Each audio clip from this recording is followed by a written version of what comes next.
प्यारे बच्चों, आज के इस वीडियो लेक्चर में हम ये समझने की कोशिश करेंगे कि ईस्ट इंडिया कंपनी जो कि इंडिया में बिजनेस के लिए आई थी, वो अपने आप को व्यापारी बोलते थे। तो उन्होंने धीरे धीरे खुद को एक कंपनी से गवर्नमेंट यानी सरकार में बदल लिया।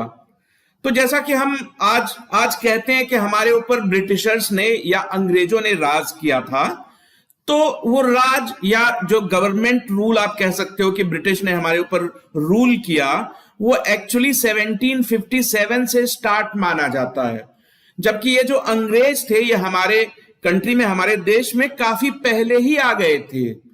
ये लोग 1609 से ही हमारे देश में मौजूद थे, लेकिन तब इनका मकसद प्योर बिजनेस हुआ करता था, क्योंकि ये लोग एक कंपनी के रूप में इंडिया में एंटर हुए थे। ये अपने आप को ईस्ट इंडिया कंपनी बुलाते थे, लेकिन धीरे धीरे इस कंपनी ने अपने आप को एक गवर्नमेंट बना लिया, सरकार के रूप में बदल लिया।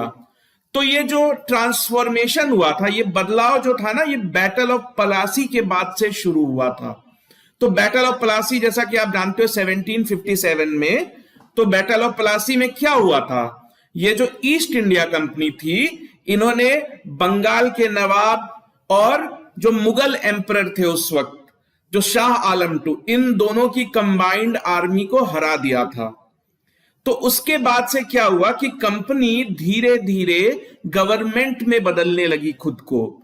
तो आज हम इस वीडियो लेक्चर में यही समझेंगे कि बैटल ऑफ पलासी जो कि 1757 में जीता था अंग्रेजों ने, उसके बाद इन लोगों ने या ईस्ट इंडिया कंपनी ने खुद में क्या क्या चेंजेस किए और कैसे कंपनी गवर्नमेंट बन गई। तो हम इस 100 इयर्स, इन 100 सालों के हिस्ट्री को आज डिस्कस करने जा रहे हैं। तो 1757 क्यों इंपॉर्टेंट है? क्योंकि इस ईयर में, इसी साल बैटल ऑफ पलासी जीता था अंग्रेजों ने, ठीक है ना। और इसके बाद से ही इनके दिमाग में ये बात आई कि अब हम कंपनी तो हैं ही, तो क्यों ना, क्योंकि हम ऑलरेडी इंडिया के किंग्स, जो इंडिया के जो रूलर्स थे, जो मुगल एम्परर्स थे, वो तो इनसे हार गए। तो इन्होंने सोचा कि अब हम ही क्यों ना इंडिया पे रूल करें, ठीक है। तो हम यही आज इस वीडियो लेक्चर के जरिए समझने की कोशिश करेंगे। तो आइए देखते हैं। तो जैसा कि आपको पता है कि 18th सेंचुरी खत्म होते होते जो ब्रिटिशर्स थे, इन लोगों ने इंडिया के जो 3 प्रोमिनेंट लोकेशंस, बॉम्बे, मद्रास या मद्रास और बंगाल, खास करके कैलकाटा, तो इन 3 लोकेशंस पे काफी बड़ी कॉलोनी बसा ली थी। तो ये तो आपको पता ही है कि ये तीनों सिटीज इन लोगों ने कैसे एक्वायर की थी। बॉम्बे जो है, इनको पोर्चुगीज ने, पुर्तगालियों ने दहेज के रूप में दे दिया था अंग्रेजों को। बाकी दोनों जगह पे इन लोगों ने बिना किसी लड़ाई के मुगल्स से परमिशन लेके खुद को बंगाल में बसा लिया था, और मद्रास में तो इनको रोकने वाला कोई था ही नहीं। तो ये सिचुएशन थी उस वक्त हमारी कंट्री की कि इन लोगों ने 3 बड़े बड़े शहरों में खुद को ऑलरेडी बसा रखा था। तो ये 3 शहर आप देख पा रहे हो।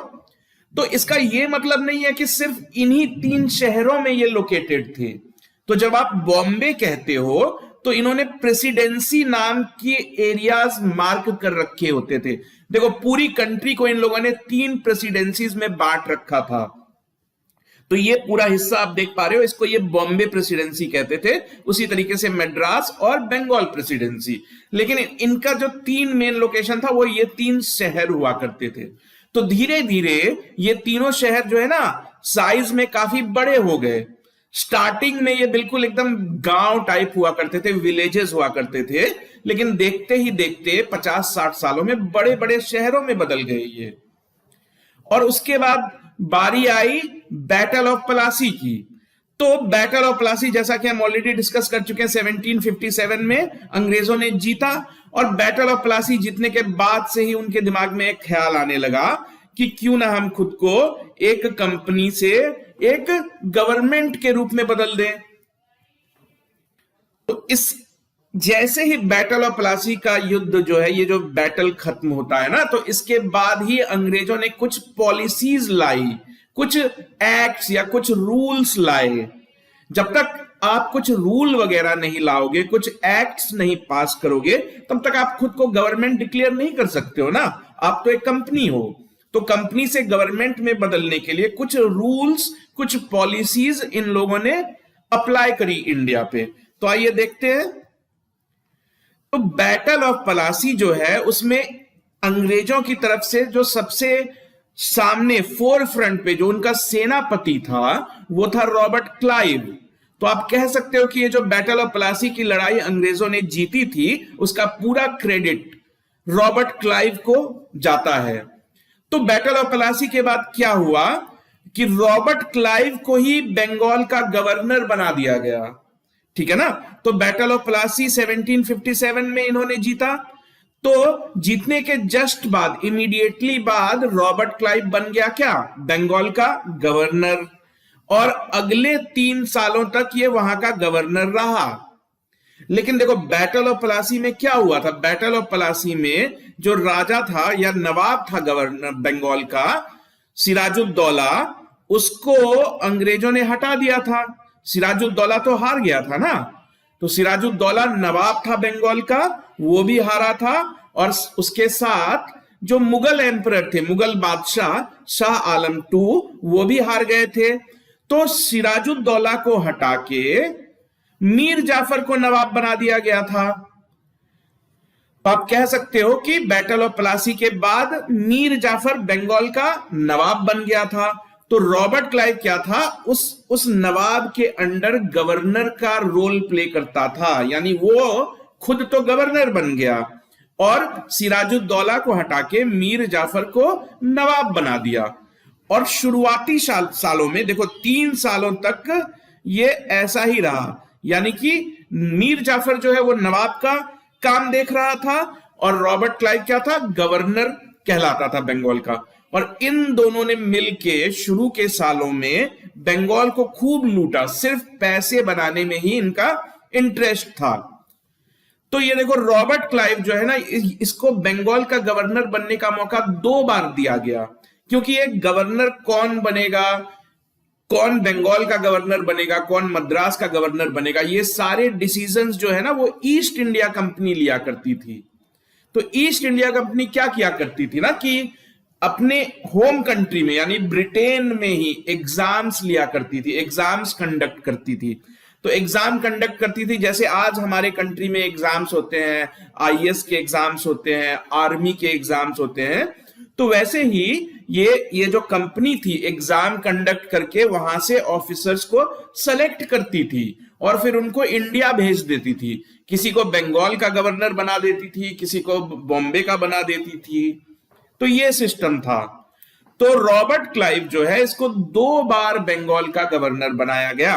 पहली बार क्यों बनाया गया ये तो आप समझ ही रहे हो, क्योंकि इसने ही बंगाल जीत के दिया था, पलासी में यही लड़ा था अंग्रेजों की तरफ से। तो दूसरी बार भी इसको गवर्नर बनाया गया। तो दूसरी बार ये गवर्नर बना था 1765 में। तो आप ये ध्यान से देखो, कुल मिला के ये बंदा रॉबर्ट क्लाइव 5 सालों तक बंगाल का गवर्नर रहा। 2 बार इसने टर्म पूरा किया, पहली बार 3 साल के लिए और दूसरी बार 2 साल के लिए। तो जब पहली बार ये गवर्नर था तो इसका ये नवाब के अंडर काम करता था। तो नवाब कौन था, मीर जाफर। तो बच्चों ये सारी चीजें आपको याद रखनी होंगी, आपको ईयर्स वगैरह याद रखने होंगे, ठीक है। तो अब आगे बढ़ते हैं। तो आप ये समझ रहे हो ना कि इमीडिएटली जो अंग्रेजों ने बंगाल पे कब्जा किया तो रॉबर्ट क्लाइव के जिम्मे बंगाल की एडमिनिस्ट्रेशन दे दी गई कि आप कैसे रूल करना चाहते हो, क्या पॉलिसीज लाना चाहते हो, ये सब रॉबर्ट क्लाइव के ऊपर छोड़ दिया गया। तो रॉबर्ट क्लाइव क्या था ना, एक बिल्कुल ही लालची किस्म का आदमी था। तो उसका जो पूरा ध्यान था वो ईस्ट इंडिया कंपनी का एम्प्लॉय था, तो उसको तो कंपनी ने अपॉइंट किया था ना। तो उसका एक ही काम हुआ करता था रॉबर्ट क्लाइव का कि कैसे वो ईस्ट इंडिया कंपनी के लिए ज्यादा से ज्यादा पैसे बनाए। तो ईस्ट इंडिया कंपनी आखिर पैसे बनाएगी कैसे? तो ईस्ट इंडिया कंपनी क्या करती थी ना, वो टैक्स कलेक्ट करती थी। तो जो किसान थे, जो बिजनेसमैन हुआ करते थे, छोटे मोटे जो दुकानदार वगैरह हुआ करते थे, तो उनसे आज अगर कोई दुकानदार है या कोई फार्मर है, कोई बिजनेस करता है, तो वो गवर्नमेंट को टैक्स देता है ना, हमारी देश की गवर्नमेंट को। तो वैसे ही ईस्ट इंडिया कंपनी ने भी टैक्स कलेक्ट करना स्टार्ट कर दिया था। तो ये टैक्स कौन भरेगा? तो ये टैक्स जो हमारे किसान थे, जो हमारे छोटे मोटे दुकानदार थे, जो छोटी छोटी फैक्ट्रियां चलाते थे, अब उन सबको टैक्स देना पड़ेगा। तो टैक्स किसको जाएगा? ईस्ट इंडिया कंपनी को।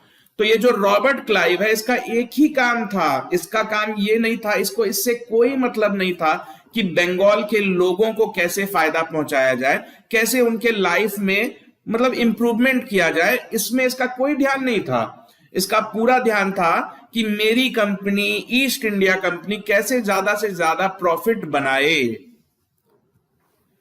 तो इस चक्कर में ये काफी लालची हुआ करता था और ये काफी रिश्वत वगैरह कलेक्ट किया करता था। जैसे मीर जाफर को इसने फोर्स कर दिया कि अगर तुम्हें नवाब बने रहना है तो तुम्हें मेरे को इतने पैसे देने पड़ेंगे। तो ये इसका एक ही काम था, बंगाल पे ध्यान नहीं दिया इसने, सिर्फ अपनी जेब भरी, अपने खुद के लिए पैसे बनाए, कंपनी के लिए पैसे बनाए।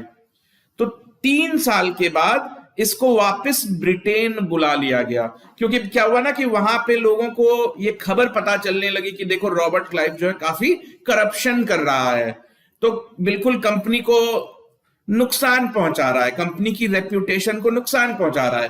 तो 3 साल के बाद यानी 1760 में इसको वापस बुला लिया गया। तो इस तरह इसका पहला टर्म तो कंप्लीट हो गया। लेकिन इसने क्या किया, वहां पे लोगों को कन्विंस कर लिया, और ऑब्वियसली इसकी इमेज भी अच्छी थी क्योंकि ये बहुत अच्छा मिलिट्री जनरल था। तो इसने क्या है, अपने कंपनी के लोगों को एक्सप्लेनेशन दे दी, बिल्कुल अच्छे से समझा दिया, और इसको दोबारा से 1765 में गवर्नर बना दिया गया। तो देखो बच्चों ध्यान रखना, तो जब बंगाल पे कब्जा किया अंग्रेजों ने तो पोस्ट क्रिएट करी, पोस्ट को नाम दिया गया गवर्नर। तो आप कहानी बिल्कुल ध्यान से समझो, आपको कुछ भी याद रखने की जरूरत नहीं पड़ेगी अगर आप बिल्कुल इसको एक अच्छे कहानी के तौर पे सुनोगे। अगर आप डॉट्स को कनेक्ट करते जाओगे तो आप समझ जाओगे कि कैसे कंपनी जो है ना वो गवर्नमेंट बन गई थी। तो ये दूसरी बार 1765 में लौटा था बंगाल। तो अब देखते हैं कि दूसरी बार आके इसने क्या किया बंगाल में। तो देखो इतना तो आप समझ ही गए हो कि 1760 से लेके 1765 तक ये इंडिया में था ही नहीं, ठीक है ना। तो जब ये इंडिया में नहीं था तो उस टाइम जो है इंडिया में काफी कुछ पॉलिटिकल एक्टिविटीज हो रही थी। ऐसा तो है नहीं कि रॉबर्ट क्लाइव इंडिया में नहीं होगा तो इंडिया में जो ब्रिटिशर्स हैं वो कुछ करेंगे ही नहीं। तो इसके एब्सेंस में जब ये लंदन गया हुआ था तो काफी कुछ हो रहा था इंडिया में। तो ये जो 5 साल का टाइम है जब ये नहीं था, उस दौरान आप देखो ना, एक बैटल ऑफ बक्सर, एक बहुत बड़ी लड़ाई अंग्रेजों ने जीत ली थी, बैटल ऑफ बक्सर। तो बैटल ऑफ पलासी 1757 में हुआ था और इसी का नतीजा था बैटल ऑफ बक्सर 1764 में। बैटल ऑफ बक्सर भी हुआ। तो उस वक्त रॉबर्ट क्लाइव था नहीं इंडिया में और मीर जाफर की जो है ना वो डेथ हो चुकी थी। तो ये 2 मेजर इवेंट्स हो चुके थे और उसके बाद रॉबर्ट क्लाइव इंडिया आया। तो आइए थोड़ा बहुत बैटल ऑफ बक्सर के बारे में समझ लेते हैं। तो बैटल ऑफ बक्सर में हुआ क्या था, देखो 1757 में जो पलासी की लड़ाई हुई थी ना, इसमें नवाब हार गया था। तो नवाब था बंगाल का और साथ ही साथ हमारे मुगल एम्परर भी हार गए थे। तो अब 1764 में इन लोगों ने फिर से कोशिश करी, नवाब ने मुगल से हाथ मिला लिया और 1764 में इस बार नवाब अकेला नहीं था। पलासी में तो नवाब ने अकेले लड़ाई लड़ी थी, लेकिन बक्सर की लड़ाई में जो बंगाल का नवाब था प्लस जो हमारे मुगल एम्परर थे प्लस जो अवध का नवाब था, अवध यानी आप समझ लो लखनऊ, तो जो लखनऊ का नवाब था, तो इन 3 लोगों ने मिलके बैटल ऑफ बक्सर की लड़ाई लड़ी थी, ठीक है ना। तो और बैटल ऑफ बक्सर की लड़ाई में फिर से अंग्रेज जीत गए थे। तो अब क्या है, रॉबर्ट क्लाइव वापस इंडिया आया और थोड़े दिनों पहले ही अंग्रेजों ने बैटल ऑफ बक्सर जीता था। तो बैटल ऑफ बक्सर जीतने का मतलब है कि अंग्रेजों ने बंगाल के नवाब को हरा दिया था, हमारे मुगल एम्परर जो पूरे इंडिया के एम्परर थे उनको भी हरा दिया था, और जो अवध के नवाब थे उनको भी हरा दिया था। ठीक है, तो अब देखते हैं कि अब रॉबर्ट क्लाइव कैसे बिहेव करेगा, क्योंकि देखो सिचुएशन में चेंज आ गया है। अब जो अंग्रेजों की ताकत है वो बंगाल तक ही लिमिटेड नहीं है, क्योंकि अब उन्होंने मुगल्स को हरा दिया है, मुगल एम्परर को। तो मुगल एम्परर खुद को पूरे इंडिया का बादशाह कहते थे ना, वो तो पूरे इंडिया के बादशाह थे। तो आपने पूरे इंडिया के बादशाह को हरा दिया है, तो अब सिचुएशन थोड़ी बदलने लगी है। अब जो ब्रिटिशर्स हैं इनकी ताकत बंगाल से निकल के पूरे इंडिया में फैल जाएगी। तो अब देखते हैं कि रॉबर्ट क्लाइव ने आगे क्या किया। तो रॉबर्ट क्लाइव जो है उसने एक ट्रीटी साइन की इन लोगों के साथ जो लोग हार गए थे। तो उस ट्रीटी को बोलते हैं ट्रीटी ऑफ इलाहाबाद, क्योंकि ये ट्रीटी इलाहाबाद में साइन हुई थी। और इसको साइन करने वाले जो मेजर लोग थे, एक तरफ तो रॉबर्ट क्लाइव था, क्योंकि ये गवर्नर बना था, नया नया गवर्नर इसको दूसरी बार बनाया गया था, और ये समझ गया था कि अब हम तो जीत गए हैं मुगल एम्परर से, तो अब हमको उनसे कुछ फायदा उठाना चाहिए। तो इसलिए ये गया इलाहाबाद, क्योंकि जो मुगल एम्परर थे शाह आलम टू, आपको ये नाम याद रखना है कि शाह आलम टू हारे थे बैटल ऑफ बक्सर में। तो ये जाता है और उनको फोर्स करता है कुछ कंडीशंस मानने के लिए। तो कुछ कंडीशंस जो है ना ब्रिटिश ईस्ट इंडिया कंपनी ने अप्लाई करी हारे हुए लोगों पे, खास करके मुगल एम्परर पे। तो इसी ट्रीटी को, ये जो कंडीशन साइन कराई गई, ये जो ट्रीटी साइन हुई, इसको बोलते हैं ट्रीटी ऑफ इलाहाबाद। तो आपको याद रखना है कि ट्रीटी ऑफ इलाहाबाद कब साइन कराया गया था, किन लोगों के बीच कराया गया था।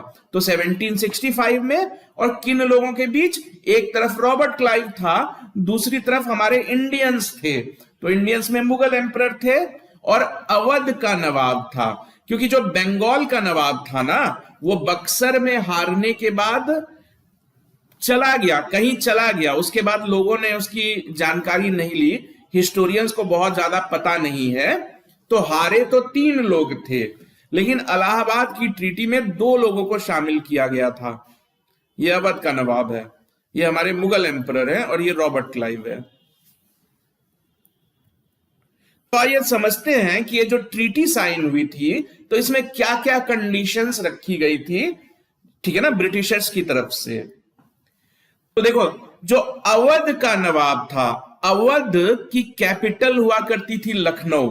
तो अगर आप आज के मैप में देखोगे ना तो लखनऊ, फैजाबाद, ये जो सारे एरियाज हैं वो उस वक्त अवध कहलाते थे। तो अवध के नवाब को इन लोगों ने माफ कर दिया। इन लोगों ने कहा कि ठीक है, तुमने बैटल ऑफ बक्सर में हमारे खिलाफ लड़ाई लड़ी, पर चलो हम तुम्हें माफ कर देते हैं। तो बदले में तुम्हें जो है ना 53 लाख रुपीस हमको एज अ पेनल्टी देनी पड़ेगी, एज अ पनिशमेंट तुम्हें हमें इतने पैसे देने होंगे, तो बदले में हम तुम्हें माफ कर देंगे। तो माफ करने का क्या मतलब होता है कि हम तुम्हारी टेरिटरी, जो तुम्हारी जमीन है, उसको नहीं छीनेंगे, तुम्हारे पावर्स को कम नहीं करेंगे। तो बदले में तुम क्या करो, तुम हमें बस इतने पैसे एज अ पेनल्टी, क्योंकि तुमने लड़ाई लड़ी है, तुम हार गए हो, तो तुम्हें रिस्पॉन्सिबिलिटी लेनी होगी। तो इसलिए देखो, तो नवाब को तो माफ कर दिया इन लोगों ने, अवध के नवाब को। इसकी भी वजह है कि क्यों माफ कर दिया। देखो, ये अवध है, ये बंगाल है, और ये दिल्ली है। तो दिल्ली, कानपुर, इन एरियाज पे जो है ना मराठास का कब्जा था। मराठास उस वक्त काफी ताकतवर थे।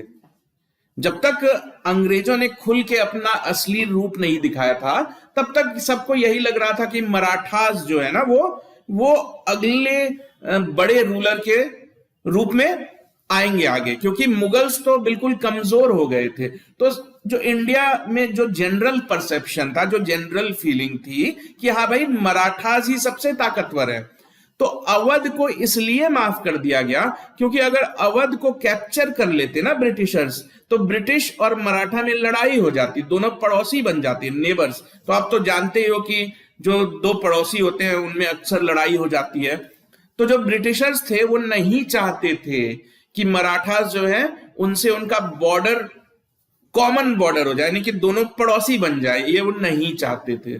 इसलिए क्या हुआ, अवध को उन्होंने माफ कर दिया और बदले में 53 लाख रुपीस उनसे ले लिए। अब आती है बारी मुगल एम्परर की।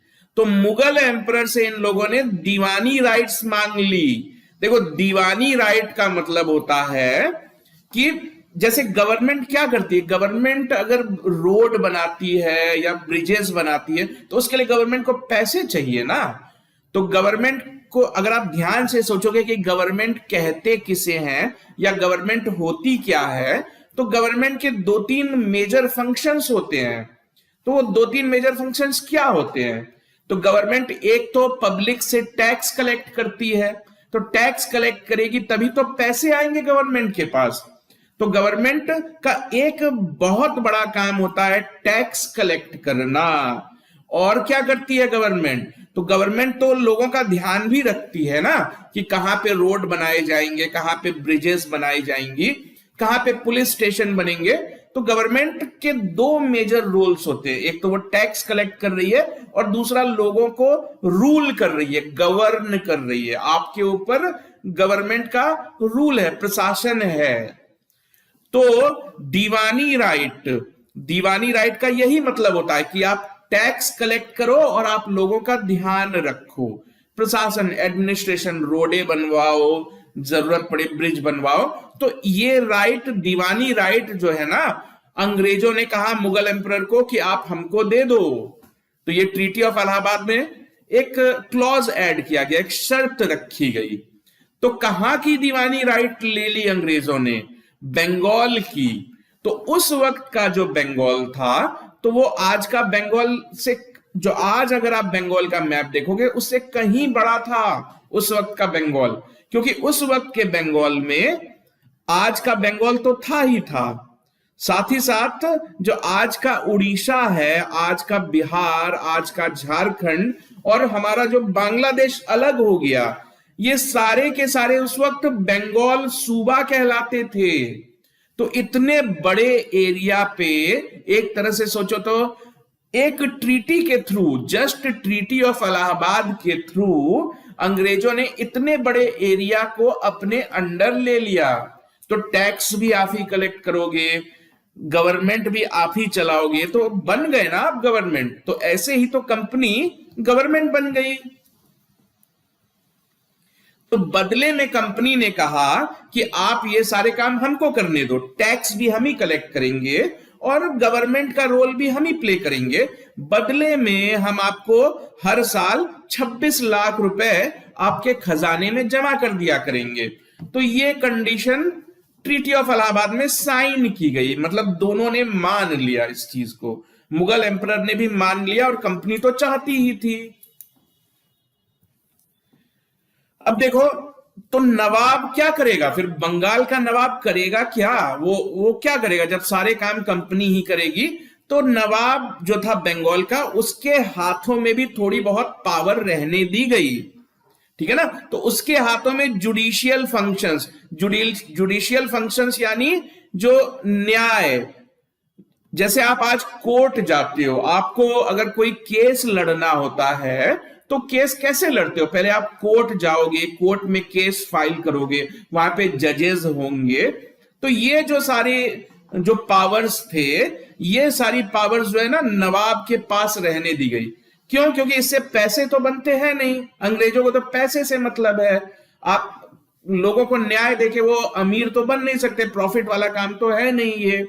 तो ये जो कोर्ट कचहरी वाला काम था कि किसको अरेस्ट करना है, देखो जुडिशियल फंक्शन का मतलब सिर्फ केस लड़ना नहीं होता है।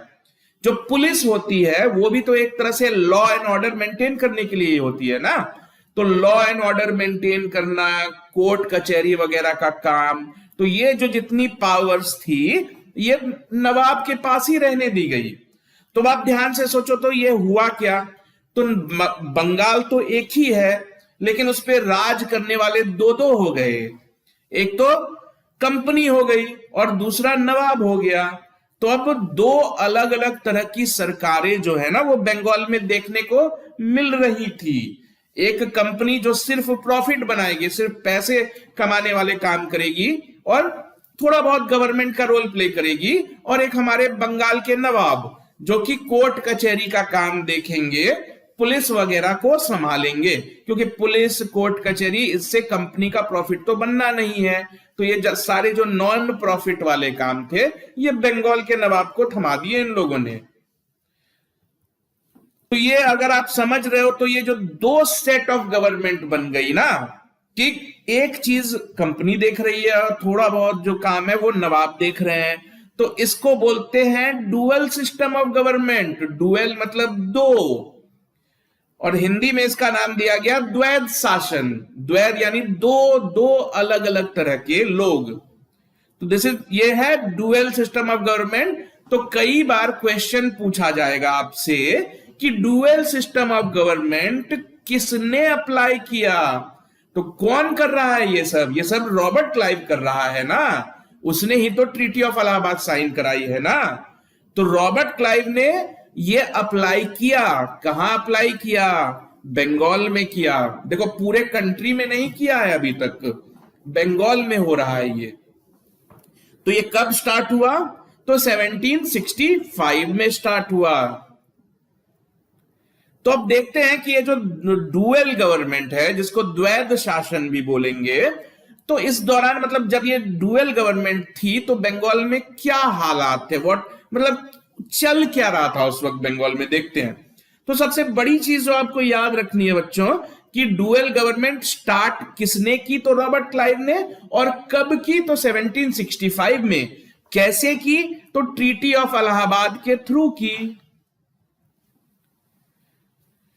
अब एक और चीज जो आपने याद रखनी है बच्चों कि ये जो ट्रीटी है, ट्रीटी ऑफ इलाहाबाद, इसमें जो डुअल गवर्नमेंट के लिए एग्रीमेंट साइन हुआ था ये काफी दिनों तक चल नहीं पाया। इसको जो है ना अंग्रेजों ने 72 में ही रोक दिया, खत्म कर दिया। तो हम समझेंगे कि क्यों खत्म कर दिया। कंपनी को प्रॉफिट तो हो ही रहा था, तो फिर कंपनी ने क्यों खत्म कर दिया? तो आप याद रखना कि ये 7 ईयर्स, 7 सालों के लिए ये सिस्टम रहा था बंगाल में। तो इस सिस्टम को क्या बोलते हैं? Dual government. तो ये जो डुअल गवर्नमेंट है, अगर आपसे ऑप्शन दिए जाएं तो दो तरह के पावर्स हो गए थे। एक थी दीवानी राइट। तो दीवानी राइट का क्या मतलब था कि आप टैक्स कलेक्ट करो, रिवेन्यू कलेक्ट करो। रिवेन्यू यानी कि जैसे जैसे आप बिजनेस करते हो, आप मान लो कि आपको एक साल में 10 लाख रुपए की प्रॉफिट होती है, तो सरकार टैक्स लेती है ना आपसे, तो उसको ही रिवेन्यू बोलते हैं। तो ये रिवेन्यू सारा कलेक्ट करना दीवानी राइट था। और एक राइट थी, उसको बोलते थे निजामत। एक थी दीवानी और एक थी निजामत। तो दीवानी यानी पैसे वैसे कलेक्ट करना, निजामत यानी कि पुलिस कहां है, पुलिस कोर्ट कचहरी कहां लगेगी, ये सारी चीजें। तो दीवानी चली गई अंग्रेजों के पास, निजामत चली गई निजाम के पास। तो निजाम कौन लोग थे? जो नवाब के अंडर ही ये सारा रोल प्ले करते थे, जुडिशियरी संभालते थे, पुलिस वगैरह संभालते थे। तो इस तरह आप याद रखना कि दो एंटिटीज, दो अलग अलग लोग खड़े हो गए, दीवान और निजाम। तो निजाम यानी पुलिस, कोर्ट कचहरी। तो जो निजामत थी तो उसका जो है असर या उसकी जो वैलिडिटी आप कह सकते हो कि पूरे इंडिया की बात नहीं हो रही है, तो बंगाल तक ही ये सिस्टम सीमित था।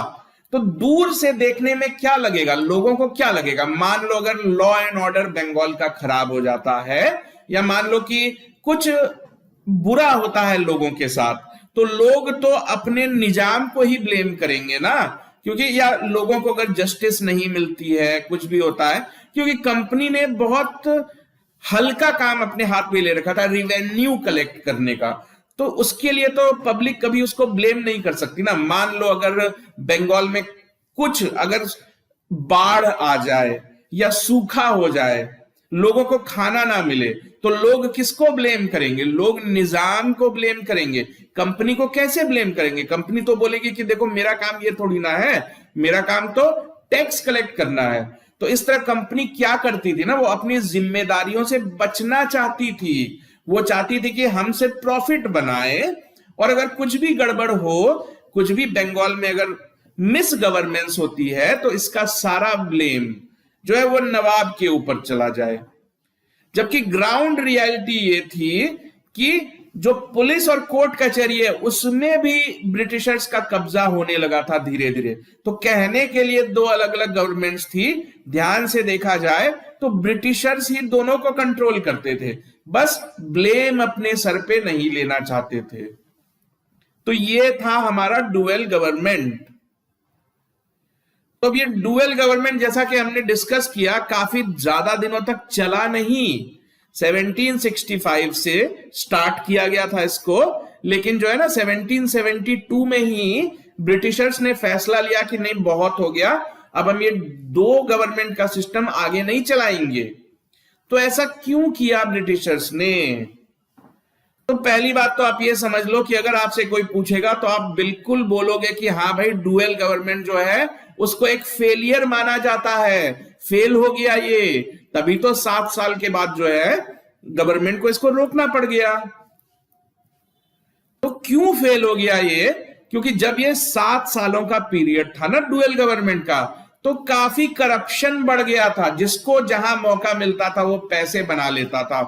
दोनों जो गवर्नमेंट्स थी वो समझती थी, दोनों में से कोई भी रिस्पॉन्सिबिलिटी अपने ऊपर नहीं लेना चाहती थी, हमेशा ब्लेम एक दूसरे के ऊपर डालती थी, और इसी चक्कर में ये लोग पैसे बनाते थे, करप्शन करते थे। कोई रोकने वाला इनको था ही नहीं। कोई एक गवर्नमेंट हो तब ना आप उस पर ब्लेम फिक्स कर सकते हो। या तो दो लोग हैं, इसको ब्लेम करोगे, ये कहेगा कि अरे मैं रिस्पॉन्सिबल नहीं हूं, आप उससे जाके बात करोगे, उसको ब्लेम करोगे, वो भी यही कहेगा। तो इस चक्कर में इनको मौका मिल गया कि पैसे बनाओ, लूट लो लोगों को, तो काफी करप्शन बढ़ गया था। और करप्शन जब हो रहा है तो ऑब्वियसली इसका असर उन्हीं लोगों पे पड़ेगा ना जो टैक्स पे करते हैं। आप उनसे से ज्यादा पैसे वसूल रहे हो, उनकी लाइफ बिल्कुल बर्बाद कर रहे हो। तो इस चक्कर में क्या हुआ, करप्शन इतना बढ़ गया कि इन लोगों का ध्यान जो है ना, बिल्कुल जो काम करना चाहिए, गवर्नमेंट का काम होता है लोगों का ख्याल रखना, लेकिन इनका काम था पैसे बनाओ। तो इन लोगों ने कोई ध्यान नहीं दिया। जो बंगाल की इंडस्ट्री थी, जो बंगाल के किसान थे, उन पे कोई ध्यान ही नहीं दिया इन लोगों ने। तो इस चक्कर में क्या हुआ, जो हमारी इंडस्ट्रीज थी वो धीरे धीरे सब बंद होने लगी, चौपट होने लगी। और क्या किया गवर्नमेंट ने, देखो ये गवर्नमेंट हमारे कोई सगी तो थी नहीं, ये तो ब्रिटेन से आए हुए लोग थे, तो इनको इंडिया से कोई बहुत ज्यादा प्यार तो था नहीं। तो इन लोगों ने क्या करना स्टार्ट किया कि देखो इंडिया में जो है क्लॉथ इंडस्ट्री काफी पावरफुल, बहुत अच्छे से फंक्शन कर रही थी। अलग अलग कंट्री से लोग जहाज लेके बंगाल आते थे, और बंगाल से सिल्क और अलग अलग तरह के कपड़े जो है ना वो लेके अपनी कंट्री में जाया करते थे। तो ब्रिटिशर्स अब बंगाल पे कब्जा कर चुके हैं, तो इनको ये बात बिल्कुल पसंद नहीं आती थी। इनको लगता था कि क्यों ना ये जो क्लॉथ बिजनेस है, कपड़ों का बिजनेस है, इसको बर्बाद कर दिया जाए। तो बंगाल के क्लॉथ इंडस्ट्री को इन लोगों ने पूरी तरीके से बर्बाद कर दिया। कैसे कर दिया कि देखो ब्रिटेन में जो है वहां पे तो इंडस्ट्रियल रिवॉल्यूशन हो चुका था, औद्योगिक क्रांति हो चुकी थी, वहां पे मशीन और बड़ी बड़ी फैक्ट्रियों में सामान बनते थे। जबकि इंडिया में क्या था, छोटी छोटी झोपड़ियों में लोग अपनी फैक्ट्रीज चलाते थे। तो ये डिफरेंस था। तो जो ब्रिटेन में बनने वाला सामान था वो थोड़ा सस्ता बनेगा ना, वहां तो मशीन्स से बन रही है, एक दिन में एक मशीन 1000 सामान बना सकती है, क्या एक इंसान बना सकता है? नहीं बना सकता है।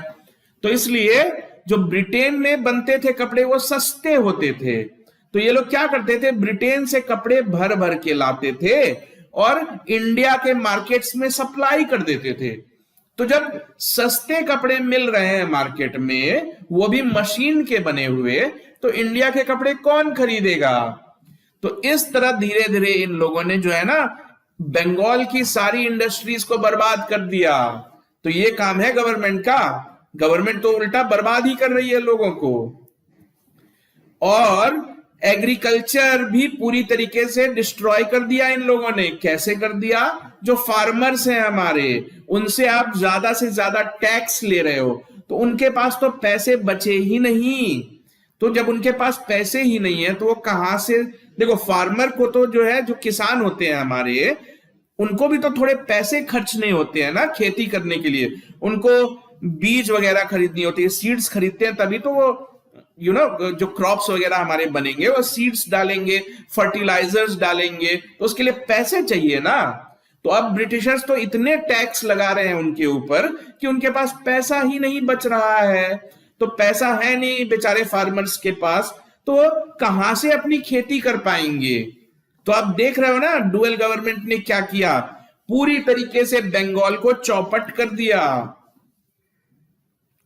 तो ये जो हमारे फार्मर्स थे, इन लोगों ने धीरे धीरे जो अपनी खेती वगैरह छोड़ दी। क्या करते बेचारे, खेती कर ही नहीं पा रहे थे, और खेती करते तो टैक्स देते। तो इन्होंने सोचा कि चलो इससे अच्छा है कि हम ये सारी फार्मिंग वार्मिंग छोड़ देते हैं। और इन्होंने बेचारों ने फार्मिंग छोड़ दी और ये डेकॉइट, डकैत और डाकू बन गए। क्या करेंगे बेचारे, इनके पास पैसे नहीं है। तो इस तरह आप देखो कि हमारे बंगाल की इंडस्ट्रीज चौपट, एग्रीकल्चर चौपट। तो डुअल गवर्नमेंट तो हो गया फेल। तो इससे क्या हुआ, कंपनी पे भी असर पड़ने लगा ना। फार्मर्स फार्मिंग नहीं करेंगे तो आपको रिवेन्यू नहीं मिलेगी। इंडस्ट्री को आपने चौपट कर दिया, इंडस्ट्रीज हो गई बंद। तो जब इंडस्ट्रीज काम ही नहीं कर रही हैं तो टैक्स कौन देगा आपको। तो इससे तो ईस्ट इंडिया कंपनी पे भी असर पड़ने लगा ना। ईस्ट इंडिया कंपनी की रिवेन्यू कम होने लगी और रॉबर्ट क्लाइव जी की जेबें भरने लगी। वो काफी करप्ट माना जाता है रॉबर्ट क्लाइव, उसके ऊपर काफी केसेस चले थे, ईस्ट इंडिया कंपनी ने ही चलाए थे। तो इस तरह आप देखोगे कि ये जो डुअल गवर्नमेंट था, ये किसी के फायदे का साबित नहीं हुआ, ना बंगाल के लोगों के लिए, ना ही खुद ईस्ट इंडिया कंपनी के लिए। तो अब ईस्ट इंडिया कंपनी ने डिसाइड किया कि चलो बहुत हो गया, अब हम इस डुअल गवर्नमेंट के ड्रामा को बंद करते हैं। तो डुअल गवर्नमेंट को जो है ना अबॉलिश कर दिया गया, खत्म कर दिया गया 1772 में। तो देखो डुअल गवर्नमेंट स्टार्ट तो किया था रॉबर्ट क्लाइव ने। तो रॉबर्ट क्लाइव जो है दूसरी बार बना था गवर्नर। कब बना था, 1765 से लेके 67 तक। तो गवर्नर तो आते जाते रहते थे, गवर्नर को तो जो है कंपनी अपॉइंट करती थी। तो रॉबर्ट क्लाइव के बाद भी कई लोग गवर्नर बनेंगे ना, 2-2, 3-3 साल के लिए गवर्नर्स आते थे। तो जब ये डुअल गवर्नमेंट को अबॉलिश किया गया, उस वक्त जो बंगाल के गवर्नर थे वो थे वॉरेन हेस्टिंग्स। तो बच्चों आपको याद रखना होगा ये फैक्ट कि स्टार्ट किसने किया डुअल गवर्नमेंट, रॉबर्ट क्लाइव ने, और खत्म करने का फैसला वॉरेन हेस्टिंग ने लिया। उस वक्त हमारे बंगाल के गवर्नर वॉरेन हेस्टिंग हुआ करते थे। तो वॉरेन हेस्टिंग को जब कंपनी ने अपॉइंट किया था, कंपनी ही अपॉइंट करती थी ना, तो कंपनी ने जब अपॉइंट किया था कि हाँ देखो हम आपको बंगाल का गवर्नर बना रहे हैं, उसी वक्त उसको इंस्ट्रक्शन दे दिए गए थे कि आप बंगाल जाओ और ये जो डुअल गवर्नमेंट का सिस्टम है इसको बंद करो। तो डुअल गवर्नमेंट का सिस्टम बंद करने का क्या मतलब है, इसका मतलब था कि नवाब की मौजूदगी क्यों चाहिए, जब हम कंपनी हैं ही तो हमको क्यों चाहिए नवाब की हेल्प, क्यों दो गवर्नमेंट चाहिए, हम अकेले ही काफी हैं, ये नवाब को हटाओ। तो ये चल रहा था अंग्रेजों के दिमाग में जब वो चाहते थे कि डुअल गवर्नमेंट अबॉलिश हो जाए। तो कंपनी ने क्या किया, तो कंपनी ने जो नवाब को जो पावर्स दे रखी थी वो भी खुद अपने ही हाथों में ले ली। यानी अब सारा काम कंपनी ही करेगी। दीवानी तो पहले ही वो कलेक्ट कर ही रही थी, दीवानी राइट्स यानी टैक्स कलेक्ट करने का हक उनके पास था ही। तो अब नवाब से कहा कि अब आप जाके घर में बैठ जाओ, अब आपको गवर्नमेंट चलाने की कोई जरूरत नहीं है, अब सारा काम हम खुद देखेंगे। तो इसको क्या कहेंगे, डुअल गवर्नमेंट जो है उसको अब खत्म कर दिया गया। तो अब दोनों काम कंपनी, दीवानी भी निजामत भी। तो निजामत का क्या मतलब है, सिविल जस्टिस यानी लोगों को न्याय देना, कोर्ट कचहरियां मेंटेन करना, पुलिस वगैरह का सिस्टम ध्यान से चलाना, सारा काम कंपनी करेगी। तो आप देख रहे हो ना बच्चों, इसी को गवर्नमेंट बोलते हैं ना। तो कैसे कंपनी धीरे धीरे गवर्नमेंट में बदलती जा रही है। तो अब नवाब क्या करेगा बंगाल का, तो बंगाल के नवाब को इन लोगों ने बोला कि बहुत हो गया, अब आप घर में जाके बैठ जाओ, हम आपको पेंशन दे दिया करेंगे। तो 16 लाख रुपए की पेंशन फिक्स कर दी इन लोगों ने नवाब की, सारी ताकत उसकी अपने हाथों में ले ली, बदले में बेचारे को सिर्फ पेंशन दे रहे थे, कितना, 16 लाख रुपए। तो अब देखो एक के बाद एक जो है ब्रिटिशर्स पॉलिसीज लाते जा रहे हैं, ठीक है ना। तो ये पॉलिसीज क्यों ला रहे हैं, ताकि उनके पास और ज्यादा अथॉरिटी आती चली जाए और ज्यादा पावर्स आते चले जाए। तो जो अगली बड़ी पॉलिसी वो लेके आए तो उसको कहते हैं दी रेगुलेटिंग एक्ट। तो ये एक्ट आया 1773 में, जैसे ही डुअल गवर्नमेंट को अबॉलिश किया गया उसके बाद ये एक्ट आया, उसके अगले साल आया। तो इस एक्ट का मकसद क्या था, तो इस एक्ट के जरिए जो ब्रिटिश गवर्नमेंट है, देखो ये सारे एक्ट कौन पास करते थे, ये सारे एक्ट ब्रिटिश गवर्नमेंट पास किया करती थी, क्योंकि ये जो कंपनी इंडिया आई थी ना, तो ये तो ब्रिटिश गवर्नमेंट से परमिशन लेके आई थी। तो ब्रिटिश गवर्नमेंट इस कंपनी पे नजर रखती थी, टाइम टू टाइम कुछ रूल्स बनाती थी, कुछ एक्ट्स लाती थी। तो अब ब्रिटिश गवर्नमेंट ने सोचा कि हम क्यों ना ईस्ट इंडिया कंपनी को और क्लोजली मॉनिटर करें, इसको और करीब से इस पे कंट्रोल करें। तो उसी के लिए, उसी मकसद से ये एक एक्ट लेके आए। तो उस एक्ट को कहा गया दी रेगुलेटिंग एक्ट। तो इस रेगुलेटिंग एक्ट के क्या क्या फीचर्स थे ये हम एक बारी देख लेते हैं। तो इसके 3 प्रोमिनेंट फीचर थे बच्चों, देखो 3 प्रोमिनेंट फीचर 1773, 3 प्रोमिनेंट फीचर वो देख लो। तो अभी तक क्या था, जो बंगाल में जो है सबसे बड़ा ब्रिटिश ऑफिसर था उसको क्या कहते थे, उसको कहते थे गवर्नर। तो अगर कोई पूछेगा कि बंगाल का सबसे बड़ा ब्रिटिश ऑफिसर क्या है, तो हम कहते कि देखो गवर्नर है ये बंगाल का। तो अब क्या किया, इस गवर्नर को जो है ना गवर्नर जनरल का नाम दे दिया गया। यानी आज तक जो गवर्नर कहलाता था, आज के बाद वो गवर्नर जनरल कहलाएगा। तो बच्चों अगर आप आज ध्यान से देखोगे या कोई अगर आपके करीब में बैंक वगैरह में काम करता है या किसी बड़ी कंपनी में काम करता है, तो आप उनसे पूछना, एक पोस्ट होता है मैनेजर का, एक पोस्ट होता है जनरल मैनेजर का। तो जनरल मैनेजर जो होता है ना, वो सारे मैनेजरों का इंचार्ज होता है। वो जनरल मैनेजर यानी सारे मैनेजर की ताकत उसके पास है। तो इसी कॉन्सेप्ट पे गवर्नर को बना दिया गया क्या, गवर्नर जनरल। तो एक तरह से ये हिंट देने की कोशिश की गई कि बाकी जो 2 जगह है, बाकी भी तो गवर्नर थे। मुंबई में गवर्नर था इनका, मद्रास में भी गवर्नर था, तो उनको तो गवर्नर ही रहने दिया गया, लेकिन इसको जो है गवर्नर जनरल बना दिया गया। तो एक तरह से ये सिंबॉलिक मूव था। ब्रिटिशर्स ये बताने की कोशिश कर रहे थे कि हमारा पूरा फोकस जो है वो बंगाल पे है। तो इससे क्या हुआ, तो वॉरेन हेस्टिंग जो थोड़े दिनों पहले तक गवर्नर हुआ करता था, इस एक्ट के पास होने के बाद वो गवर्नर से गवर्नर जनरल में बदल गया। तो बच्चों क्वेश्चन अगर पूछा जाएगा आपसे कि बंगाल का पहला गवर्नर कौन था, तो हम क्या बोलेंगे, गवर्नर। सिर्फ गवर्नर पूछा जाएगा तो रॉबर्ट क्लाइव।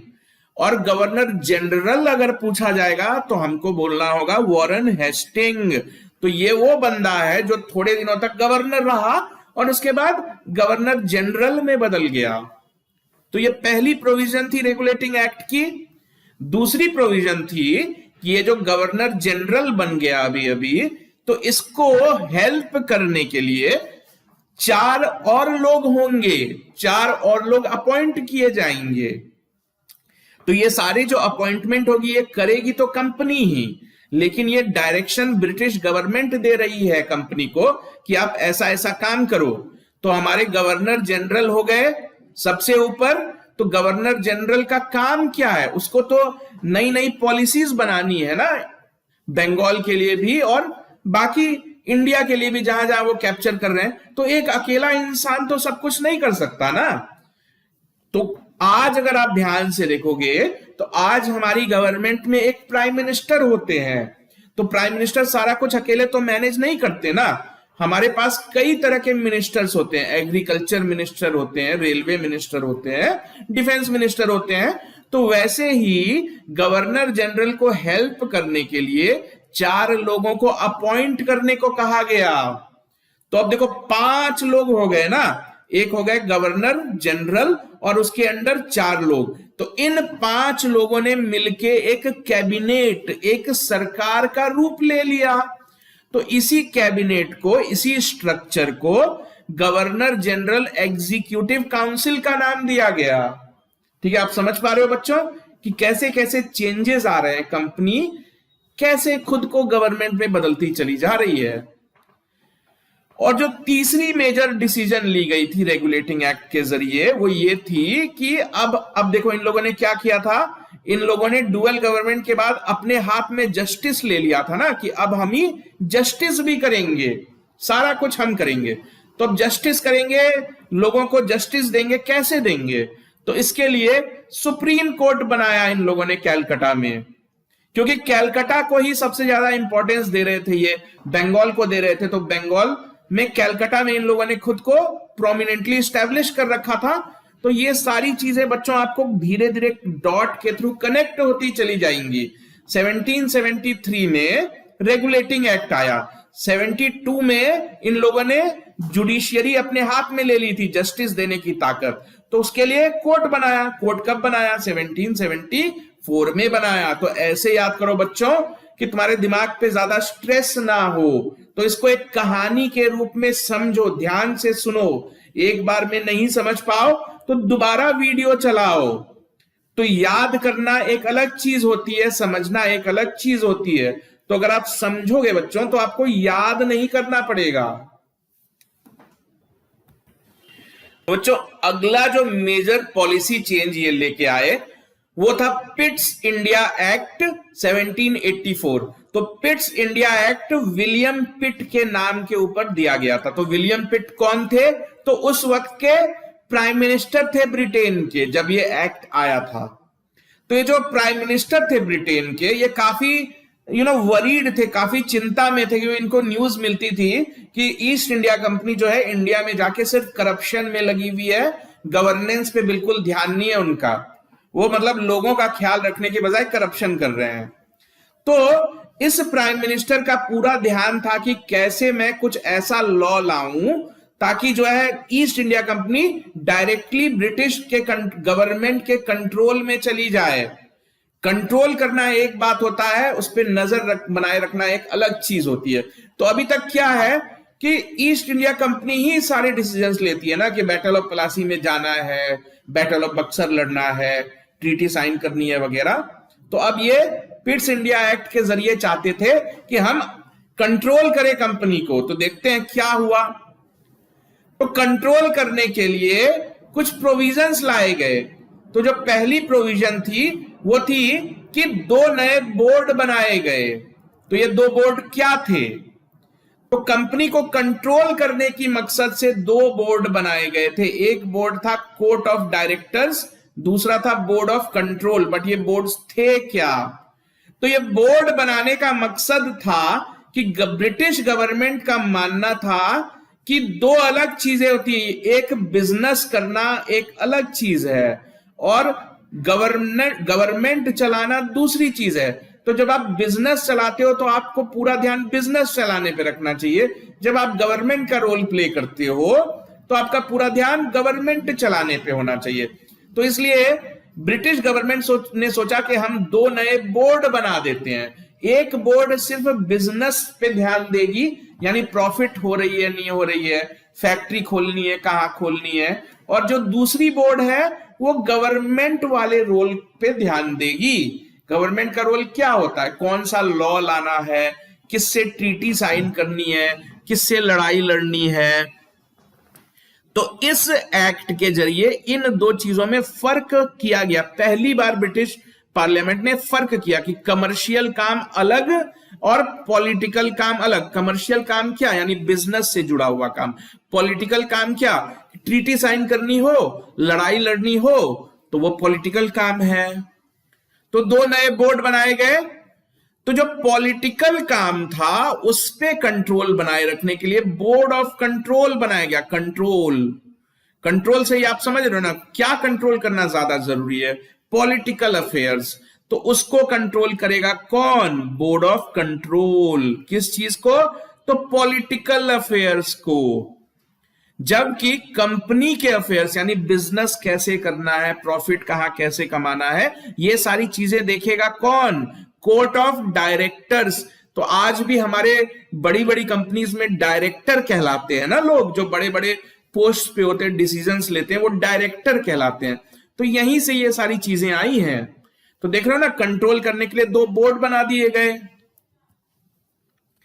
तो इस तरह से आप ध्यान से देखो, ये जो कोर्ट ऑफ डायरेक्टर्स है ये तो ईस्ट इंडिया कंपनी की तरफ से चूज की जाएगी, यानी board of court of director में कौन लोग रहेंगे ये ईस्ट इंडिया कंपनी को डिसाइड करने का हक दिया गया।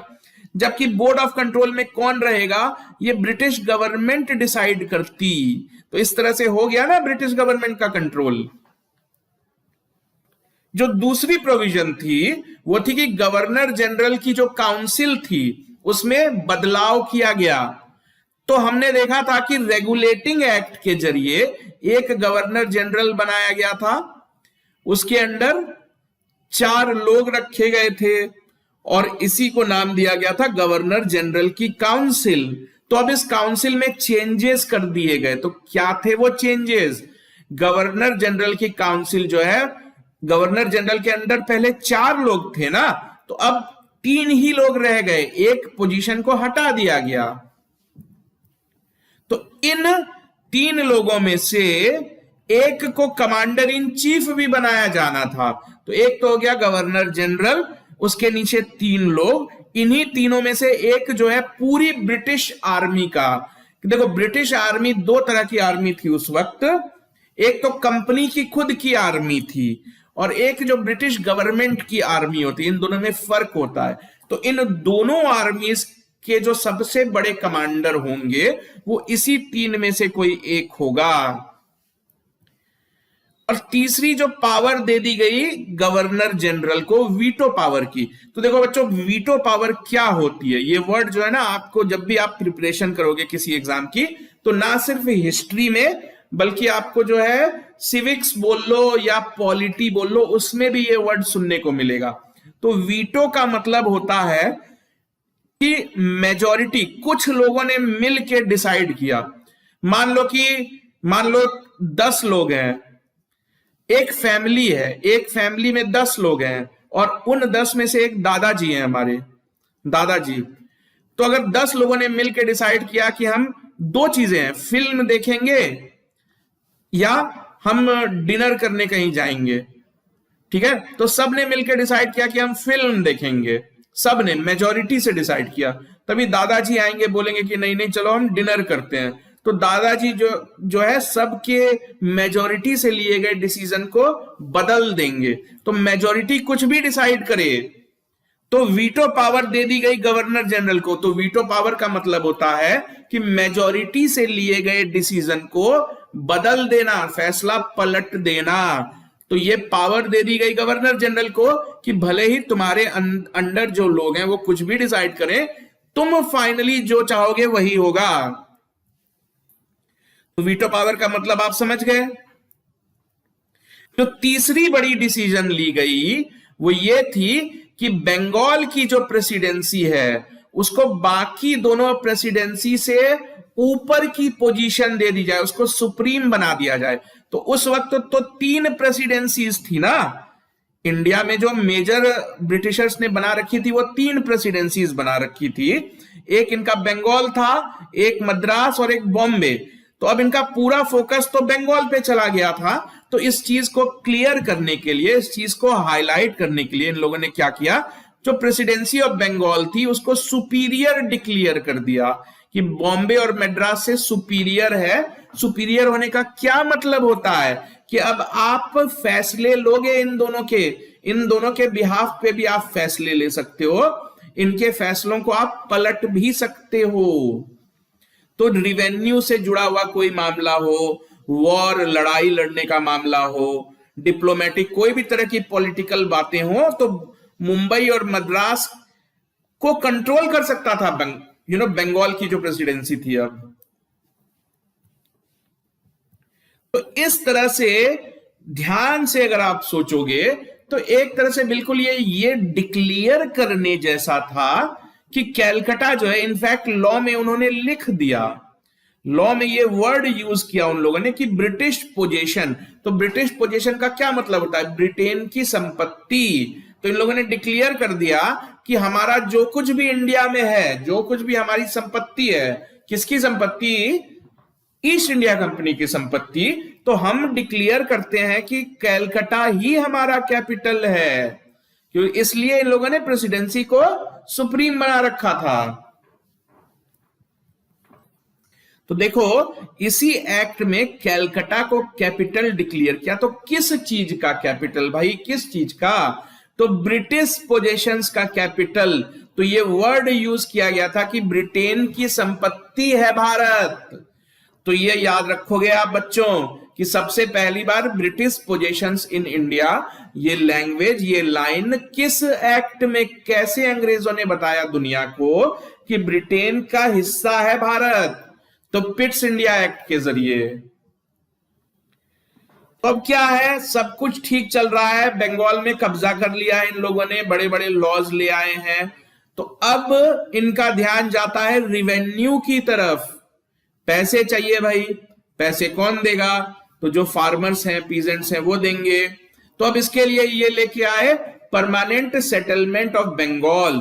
तो इसको बोलते हैं स्थायी बंदोबस्त। तो परमानेंट का क्या मतलब होता है कि हर साल नहीं बदलेंगे, एक बार फैसला कर दिया, उसी पे फिक्स कर दिया कि इतने पैसे रिवेन्यू के रूप में आप हमें दोगे। तो परमानेंटली एक मैटर को सेटल कर दिया, तो उसको बोलते हैं परमानेंट सेटलमेंट, या फिर स्थायी तौर पे, फिक्स्ड तौर पे बंदोबस्त कर दिया। तो क्या था ये परमानेंट सेटलमेंट, तो देखो बेसिकली अंग्रेजों ने क्या किया कि अंग्रेजों ने बिल्कुल एक नई क्लास क्रिएट कर दी जमींदार की। देखो पहले क्या था ना कि छोटे छोटे फार्मर्स हुआ करते थे, वो अपने जो लैंड उनके पास होती थी, जमीन होती थी, उस पे वो खेती करते थे और थोड़ा बहुत टैक्स, बिल्कुल कम मात्रा में टैक्स अपने राजाओं या नवाब को दिया करते थे। तो अब अंग्रेजों ने क्या किया, तो अंग्रेज तो खुद को मालिक समझते थे ना बंगाल का, तो इन लोगों ने पूरी बंगाल की जमीन जो है वो कब्जे में ले ली थी। तो अब ये खुद को अपने वहां का मालिक बताते थे। तो अब ये सारी जमीन तो चली गई ना किसानों के हाथ से। इसका यह मतलब नहीं था कि किसानों को इन लोगों ने वहां से हटा दिया था। तो इन लोगों ने क्या किया, सबसे टॉप पे आ गए ब्रिटिश, अपने आप को मालिक बोलने लगे, और ये थे किसान। तो बीच में इन लोगों ने क्या किया, जमींदार का सिस्टम क्रिएट कर दिया। तो ब्रिटिश गवर्नमेंट ने जमींदारों से कहा कि आज के बाद ये सारी जमीन के मालिक तुम हो, ये किसान नहीं है। तो तुम्हारा काम है इन किसानों का ख्याल रखना। ये किसान इसी जमीन पे रहेंगे, इसी जमीन पे झोपड़ी बनाएंगे, इसी जमीन पे फसल उगाएंगे, टैक्स तुम कलेक्ट करोगे और तुम जमींदार होने के नाते वो हमें लाके दोगे। तो एक तरह से देखो ना, जमींदार की जो सिस्टम है वो ब्रिटिशर्स ने लाई इंडिया में।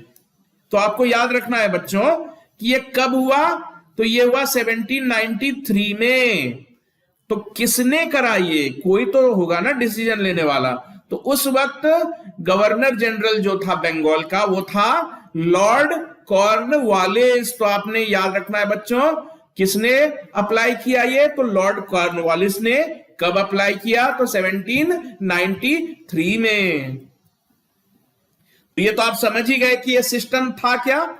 बीच में जमींदार है, जमींदार किसानों से पैसे लेगा और थोड़े खुद के जेब में रखेगा और मतलब ज्यादा पैसे जो है वो ब्रिटिश के खजाने में जाके जमा कर देगा। तो ये है हमारी जमींदारी सिस्टम।